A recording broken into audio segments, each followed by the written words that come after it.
In tonight's Political Insider, Clinton's email controversy.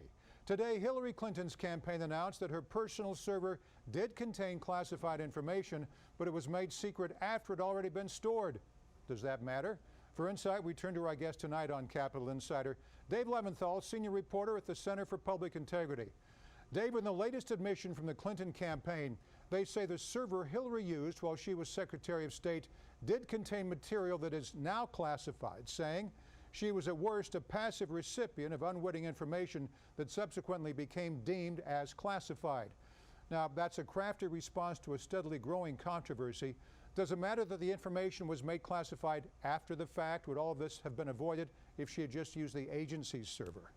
Hillary Clinton would probably love to take a trip in the State Department time machine if that was possible and go back and make a very different decision about the email server several years ago when she decided to use a private server as opposed to the government's email server. But of course, that is not possible. We are in the here and now, and this is proving to be a major political problem for her, Morris. It's something that just simply is not going to go away in any way, shape, or form anytime soon. And really what's been the problem here is that a lot of the answers and responses that Hillary Clinton or her campaign have offered up as to why this happened in the first place, why there was different types of material that might be classified or might be sensitive, why that was on this private server. The answers have shifted. They've changed a little bit. And the bottom line is that there is a trust issue here, at least in some quarters. People wondering, well, is Hillary Clinton really being forthcoming? Is she telling the truth? Is she somebody who, as a presidential candidate, we can truly trust? Of course, as you know, Clinton has taken a hit in the poll numbers. Her favorability has dropped below 50%,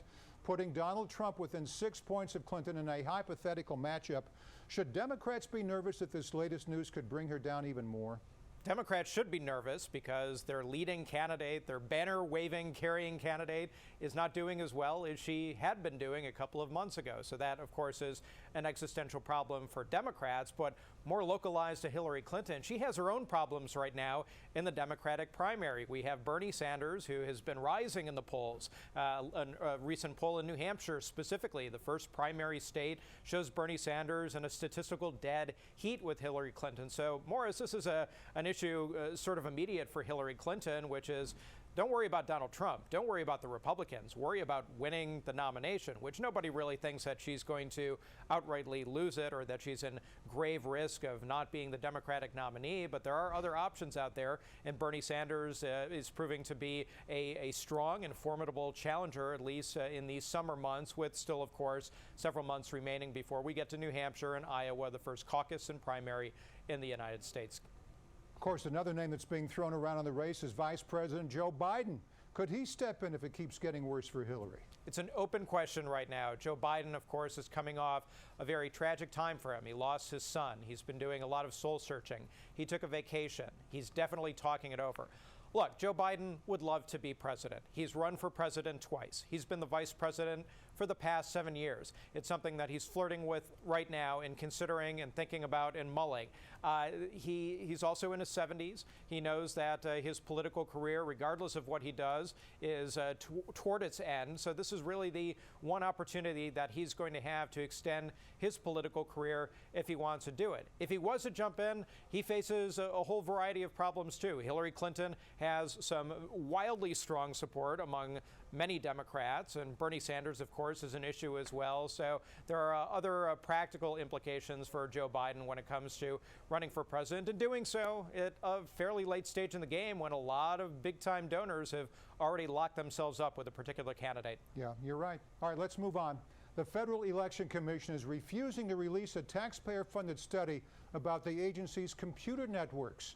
What's up with that? A couple months ago, we decided that we were going to submit a Freedom of Information Act request through the Center for Public Integrity, where I work, and we wanted to get access to a study that was supposed to detail the management and problems with the Federal Election Commission's computer and IT servers, networks, and systems. This is something that we had been writing about for years and have been writing about for years, and in some of our reporting have shown that they have some major problems. There have been independent audits done and reports that have also shown that the FEC has major issues with its computer systems, and by its own acknowledgement, some of its systems are quite antiquated. But at this point, the FEC, which is an agency that prides itself oftentimes on transparency, is deciding that it is not in their interest to release this.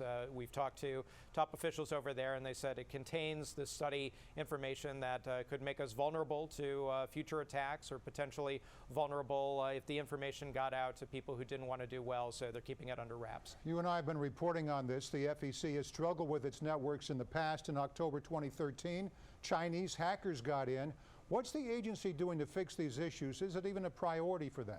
It is a priority. Our Freedom of Information Act request, we did get back some material in the form of emails that showed top staffers talking back and forth with one another. And clearly from that information, it was very evident that they were taking these issues quite seriously and taking this study, which costs about $200,000 to do in the first place, quite seriously as well. There have been a number of steps that the agency has already taken to address computer, network, and IT problems, but there's a lot more to be done, and that appears to be what is going to have to happen now, where they're going to spend another $400,000 more to address many of the problems that are in this study that we still can't see at this point, but they assure us is a good study and something that's going to help them be more secure and avoid the kind of problems that they've had in the past. All right, stay on top of us for us. In the meantime, Dave Levinthal, senior reporter with the Center for Public Integrity. Thanks, Dave. Thank you, Morris.